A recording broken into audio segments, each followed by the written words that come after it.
going on with Kvarøy Arctic. And I cannot tell you how excited I am to have Casey Korn join me today from Fulton Fish Market. We have a lot of awesome stuff to cover. I am honored to meet you, honored to work with you. Cannot tell you how excited I am that you're part of our fishy business, and really excited about all of the things that are happening at Fulton Fish Market. So I sort of feel like we have to start in a place that's, how did you get here and how did Fulton Fish Market make this pivot to online? Because it's such a dynamic thing to get started and not an easy undertaking. It's not. And thank you so much for having me. I'm really excited to be here and excited to meet you as well in person, sort of. For now, this is the best we can do, right? Exactly. So yeah, FultonFishMarket.com has a really fascinating history. We actually are one of the oldest fish markets in the US, and we're actually the world's second largest fish market behind Tokyo's market. So we're a pretty big deal. Yeah. Many people probably know the name Fulton Fish Market. We're in South Street Seaport since 1822. But then when the market moved up to the Bronx in 2005, there really was an opportunity to do something new. And so in 2014, we launched FultonFishMarket.com, which is who I am representing. And we basically have taken our legendary fish market online and have given access to all of America, what only New Yorkers basically could get up until 2014. So we literally have everything from, salmon from the Arctic in Iceland to live sea urchin from Santa Barbara to, caviar that's being sold in Michelin restaurants. So it's really given Americans access to seafood in a way that they've never had it before. And it is such an important platform, isn't it? Because now definitely accelerated because of these times that we're in. But even before that, the idea that this generation, millennials and those that are coming after, really want access to beautiful, sustainable food, but don't want to have to go out and get it. They want it to come straight to their door. And that is a problem that you're solving, because there aren't a lot of them that are able to access the market and have the breadth of offerings that you do.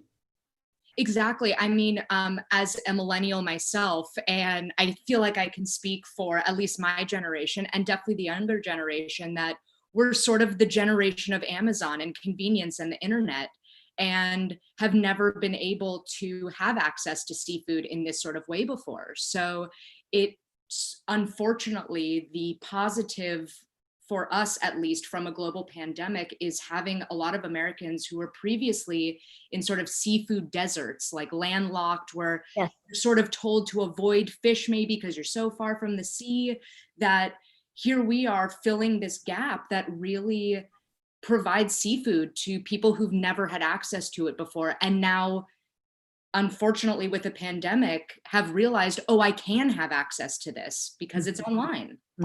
And I think there's been so much information out there about fish and seafood during this time. Of course, the pillar here is that 75% of fish and seafood was eaten out in restaurants. And we've heard all day long about why, we're afraid to cook it and it makes the house stink and all of these things. And those of us like you that have been in this for so long know that we've been like trying to sort of chip away at that narrative. And then all of a sudden this pandemic hits and people are looking for healthy, sustainable protein to help them fight off what's happening out there in the world. And all of a sudden there is Fulton Fish Market.com that's been really set up and ready to help support what consumers want, where they want it. Exactly. And we really adapted our offerings to fit that need. So we launched seafood bundles that we'd never done before, that give people an easy way to buy a number of things and then freeze it for the future when we are in a time of uncertainty. it's been a really, I know, sort of like relief to a lot of people to be able to at least know that like we're shipping, you will get your seafood from us, it will come fresh, you can pick your date, and like, here you go, here's your healthy, sustainable seafood.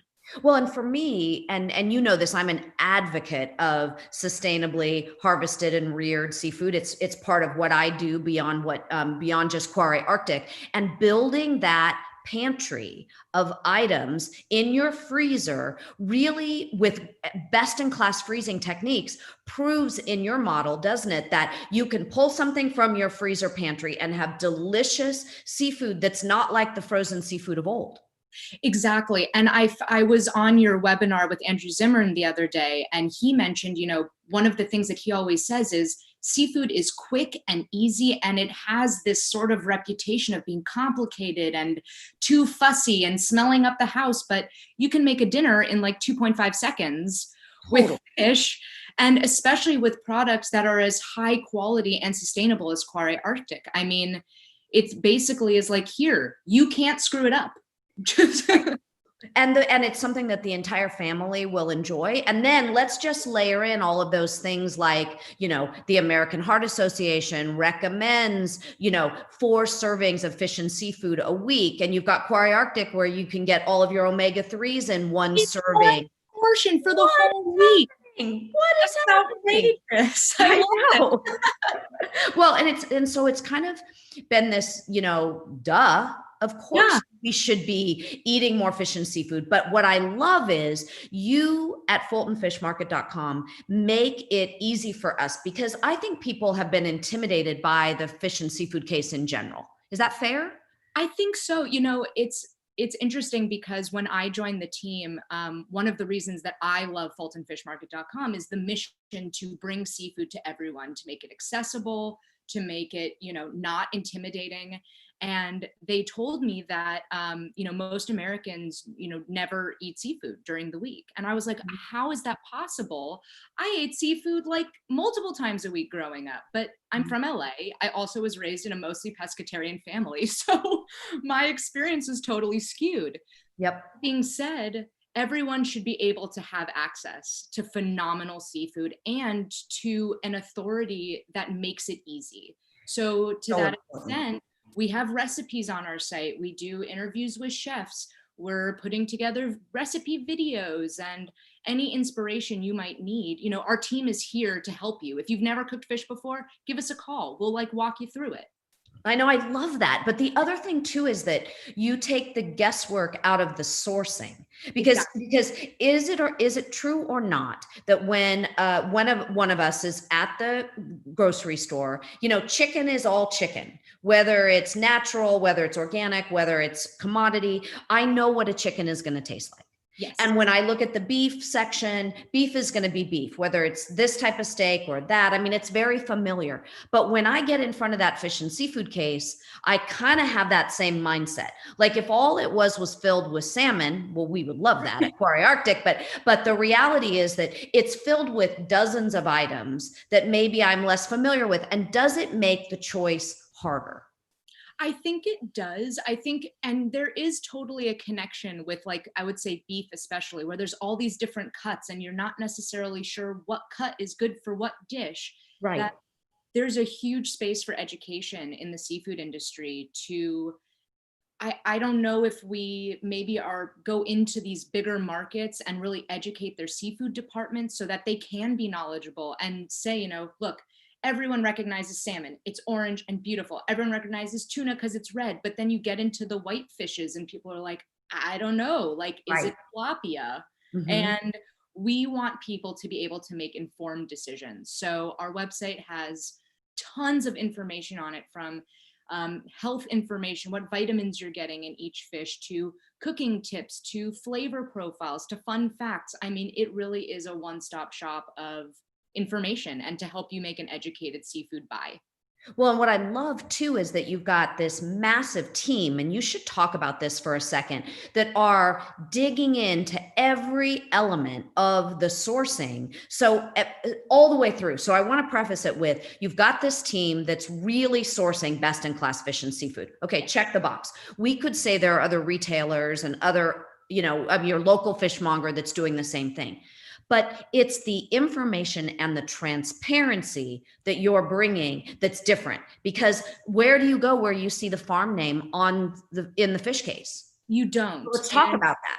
Absolutely. So, one of our things is one of the programs I really love is the Monterey Bay Aquarium Seafood Watch. They are an unbelievable resource for anyone to use if you want to make sure, which you should, make sure that you're getting sustainable seafood. Head to that website and literally type in anything and you'll know. And we rely heavily on resources like that and NOAA to focus on providing the most sustainable seafood we can. So when we bring in new products, like when we started working with Kvarøy Arctic, a big question is, are you sustainable? It's like the first question we ask. If you're not sustainable, we're not going to bring you in. I mean, it is absolutely our duty as the world's second largest fish market to be the leaders in sustainability. There's just no question about that. Well, and that voice politically and actively and with intention every single day through such a impactful platform. I mean, look at digital media. Look at how many people you reach. Give everyone a sense of that. Yeah, so especially with the pandemic and people really focusing their energies online over the past few months, it's given us an opportunity to be a leading voice. And, we've been sending out seafood to people all over the country who have never had access to the seafood before. And we've seen, especially over the past few months, that voting with your money is possibly the most impactful way to vote in America. I mean, look what just happened with Goya. And, that's something that we feel is our responsibility, that if, we present to you 9 options for salmon and 8 of them aren't sustainable, that's us dropping the ball for sure. So for us, this is a time of reckoning as well. We are an old company, so we definitely still have some products that we've been selling for decades that probably aren't the most sustainable option. So we're taking this time to really reassess and see, how do we vote with our dollar as well? We're not going to give our money to, unsustainable farmed fisheries that are using bad practices. We just can't do that anymore. And the convenience of price is not an excuse anymore as well. No, and that is such an important thing to note. Seafood can be accessible and a great price and sustainable and meet the market where it is. It's not that sustainability is only available to those who can afford the most expensive products. That's not sustainable at scale. It's not. And if you talk about the organic industry as well, it's totally a cautionary tale of the power of marketing sort of getting ahead of the actual practices. So for us, it's really important. I mean, I can go into organic seafood and all of that for ages, but next time. We don't have organic seafood in the United States, but what we do have is sustainable seafood. And that's more impactful because it's regenerative. It's not having an impact on the environment. It's all of these things that by just buying sustainable seafood, you are doing a great thing for the planet. Well, and what I love is that sustainability can be from places that are close by. So supporting local fishers, local farmers, as you said, local seaweeds, and all of these things that are close by the market, right? Within that 150 to 200 mile radius. And then there are some of those that are best in class, that are doing things that are sustainable for all levels, that are a little bit further away. And when you start to balance all those things out, you end up with this platform of sustainability, because the answer is all different inputs, right? It's not one single way of doing something. And the thing I love about Mike and Julia and Emily and you and the entire team, Anthony, everyone, is that you're really setting your own standards. Yes, you're using Seafood Watch as a benchmark, ASC, Global Gap, MSC, all of these. But when you find one that you've done the deep dive in, you'll bring that on board, because even all of those standards are only as good, right, as the lens they can put on it. Exactly. And that's one reason that we loved working, we love working with you and the Kvarøy team, is that the story is there. The 3 generations in this family, like, it's insane, right? It's amazing. And you start thinking about them and you're like, why wouldn't I just like them. Like, Yes. I want to buy This, I said, I searched my whole life to find this farmer. Because I mean, they are, for those that are tuning in, and many of you know us and we do these updates, but the oldest finfish farm that's still family owned in the world. And, you know, Casey, that narrative, we know most of these farms came up through big companies, through access that they wanted to have through from commoditization, this globalization of farm seafood generated primarily out of China originally. And a lot of companies came in and wanted to build an economy around that. And then you had these guys that were doing it since 1976, you know, first water in the water in 72, and knowing why, because their wild stocks were being depleted. And they felt like, as the salmon go, we go. And we cannot have that happen. And that's one of the things that I also find really fascinating about Kvarøy Arctic is listening to Alfgaran talk about the impact and the regulations on the wild seafood industry that Yes. farmed seafood has to take into account is fascinating. And what Kvarøy does to mitigate the issue of, you know, how do you not affect the wild seafood industry while still like trying to produce the most amazing sustainable seafood you can is unbelievable. I mean, it's really a huge effort across the board.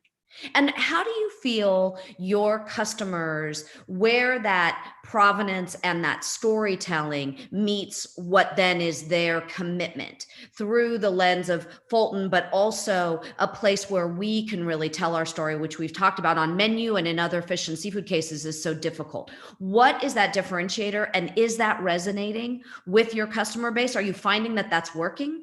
It is, you know, there's definitely been over the past, I'd say like decade, a real return in the food industry as a whole, both consumers and chefs and buyers and everyone, to create a much deeper connection between people and where their food comes from. And I think that's really important just on the whole. I mean, talking about sustainability and the impact that we as people have on the world, that having a deeper connection to where your food comes from and how it gets to you is really important. And what we found is that our customers would be perfectly happy just like clicking order, but Right. they find a deeper connection to us because we are giving them a story. And you don't just keep going back to like the same store over and over because it's convenient. You do it because you like the people, because you know, there's always more reasons than just quick, easy, slap, dash, order, deliver, whatever. You know, having a deeper connection makes you more engaged, makes you want to try something new, makes you want to maybe spend a little more money or not, and ask, you know, get in touch with us and say whatever you want. It creates a completely different shopping experience, really. Well, and that level of trust. You're setting up a platform of trust so that I'm willing to try these new things, maybe something I haven't tried based upon a recommendation. And then the other thing is, of course, I always say that everything from a fisher to a farmer on the water, it's this chain of well-being. And so this chain of well-being, this, you know, this unbreakable permanent bond from the water all the way to my home, coming into my home and being on my plate, I have to know that every single part of that is being taken care of.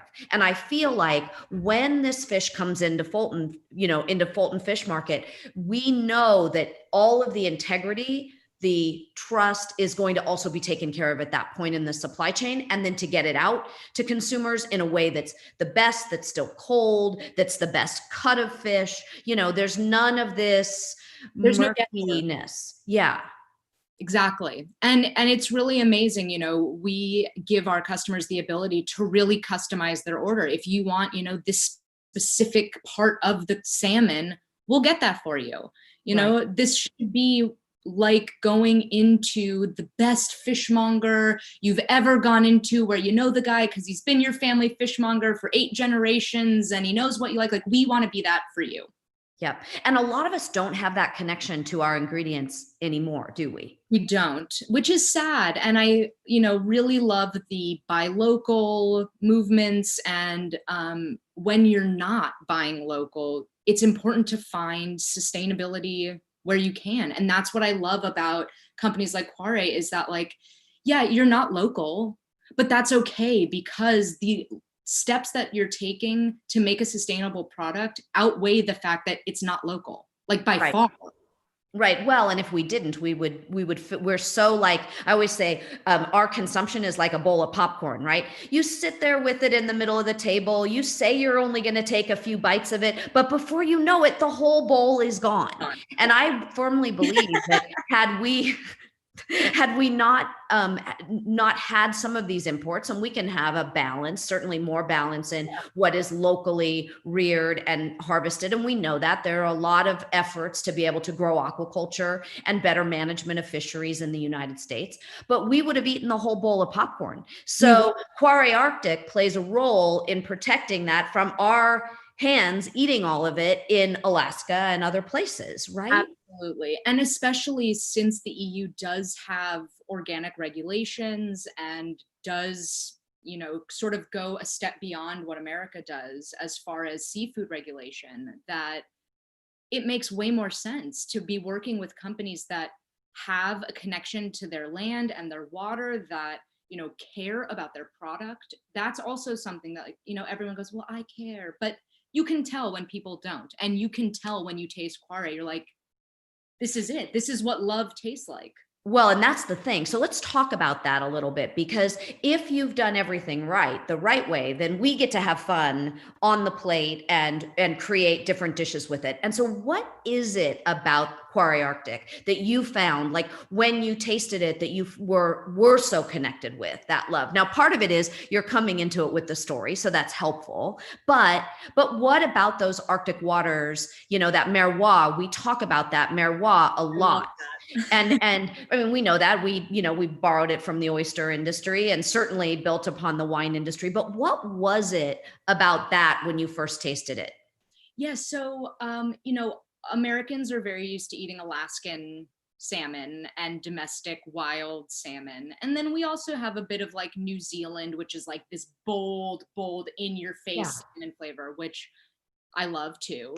But Kvarøy, what I find unbelievable about the flavor is, you guys talk about the deep fjord currents and the icy waters and the you hear the music, and it's pure, and it is like, that's what you taste in Kvarøy salmon. It's clean.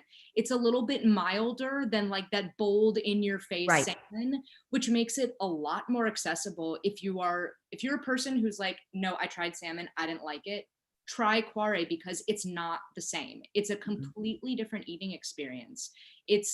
It feels like it's clean. It tastes clean and delicious, and just like is a like clean slate for all of your salmon creativity. And you don't get, one of the things about certainly poorly reared salmon as well is you get this aftertaste. So all of those off aromas and that aftertaste, we were talking about how we did like a master sommelier style tasting. And the thing that everybody kept talking about was this bright, clean palate that you had after. It's amazing. I mean, when we did our like tasting at Fulton Fish Market, I did it a few ways, just straight pan sear, and then we added some other butters and flavors to it, and it just kept getting better. Like, it was perfect, just salt in a little olive oil and butter, pan seared, the perfect piece of salmon. And then you start adding flavors to it, and you're just like, there's nothing the salmon can't do. Yeah, I mean, that was the crazy thing to me too, was that if you wanted to do it as a little ceviche or a poke, and you got that firm frozen fish, and you were able to just slice and chop it up and marinate it and have it that way, all the way through to something that was in papillote, that was steamed, or even something that was a little bit more robust, like those skewers. Right? That great skewer recipe where it's like fired and really like charred up, and here it all seems to carry. Yeah. And, just as far as the frozen and eating it raw as well, that's something that for me is a really big selling point on the Kvarøy, is that, we don't do it. We don't yet have a sushi or sashimi program, but for me, as a huge sushi eater, I want to know that my fish is safe to eat raw. Yeah. And with Kvarøy, you like never have to worry about that. You can even buy it frozen and eat it raw, because it's so high quality and it's so clean that there's no way that between it coming out of the water and going into your mouth, that something bad's going to happen. There's so much accountability through every stage that it's like the one fish where you're just like, great, like whatever you want. That's right. I mean, literally, let them eat fish, right? Now, the thing that I think is so important too is that in this COVID era, sustainability is going to denote safety. Yes. And so every layer of this sustainable mandate that you have creates this trust of safety, I think. And people know that they're going to be safe eating it, safe bringing this into their homes, safe feeding it to their families. Exactly. And we also, are pretty all about, like safe practices in your own home as well, which if you need any help with like, how do I know my salmon's cooked? Like, again, Right. reach out to us. We'll help you with any of your fish needs because we want to take the intimidation out of eating seafood. And then the other thing is health, right? And what a lot of people don't know is that the health in the fish is in the fat. Yes. And that's what people get when they get their omega-3s. And, we were talking about this American Heart Association red check seal, but it's one of those things where it really is important. It's not like steak or chicken where you're cutting away that layer of yellow fat. And you and I as chefs might say, oh, and by the way, cook it on there so that it doesn't dry out. But like with fish, like, can you imagine a little salmon belly tartare that's just that's like an omega-3 bomb right there when it's Kvarøy Arctic. Oh, of course. And I mean, that's one of the things too, is that having this story from Kvarøy about what the health aspects is and why, I hope sets a standard for companies to have to show, this is what your health benefits are when you eat our product, or like, then maybe we'll know, don't eat that product because they're not saying anything. Well, and that's been the misnomer for years. And it's a narrative that the salmon industry really created, right? The lower those feeder fish were, the amounts that we put into the feed, the less omega-3s were in the salmon. And salmon have to eat in the wild lots of anchovies and sardines and herring and everything to get those omega-3s. They don't produce them on their own. And so that was really the unique innovation. I mean, as good farmers, we can use innovation to then bring a salmon to market that has the most long chain omega-3s in the industry as well as wild. And I agree with you. I think that all of us have to take this as an example. And as old school, as some of these organizations feel like the American Heart Association and looking at the food pyramid and all of these things, we have to be thinking about that in the practices we put into place.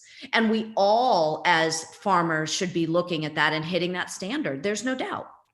Absolutely. And what's happened in the States as far as regulation, both on seafood and the produce livestock side, is just a product, unfortunately, of commoditization. And it's really important that the people who can and want to produce sustainable, organic, best for the environment, best for the consumer products, we need to be always, always supporting them.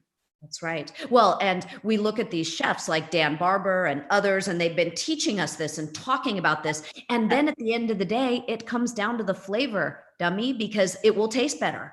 It just tastes better. And that's something that, has been proven over and over and over again in blind tests and all these things is, I mean, like there was a joke when I went to school in Connecticut, since I'm from LA originally, and I bought a tomato and I opened it up and it was white. And I was like, this isn't even a tomato. And that's the same thing, is that so much of America is used to this overly farmed or not sustainable, which means it's not that high quality fish that, of course, you maybe don't like fish because you've never eaten real fish. Right. Exactly. And there are so many things like frozen being the new fresh, like we talked about. And these, remember that as you have a new generation of an iPhone, or as your computer gets better, or as your farmer is managing water better on land, so too is what we're doing in the sea as this best in class farmer, that is all going to trickle down into what is going to end up on the plate. So you have to tell everyone, I know we have a lot of really exciting things coming up with Kvarøy, which I'm so excited about, right? I mean, from the super super summer campaign around superfoods to all of these great recipes, the burgers and the dogs. Burgers and the Which we're dogs. so excited about you having. But how do we get more information? How can we look to all of this? How can we reach you? Before we wrap up, let's call out all of that so we can inundate your inbox. Yes, so fultonfishmarket.com is where you go to place all your fish and seafood orders. We've got you for everything, literally everything. And if you don't see it, just ask. We will ship it to you on ice in as soon as you want it, as late as you want it. It comes perfect. I've ordered myself a number of times. If you want to know more about me, I'm on Instagram at Casey_corn, and I'm always posting fish and other food content. But yeah, we are really excited for all of this stuff. I have been thinking about making pigs in a blanket with the salmon dogs lately. Yay! Oh my gosh.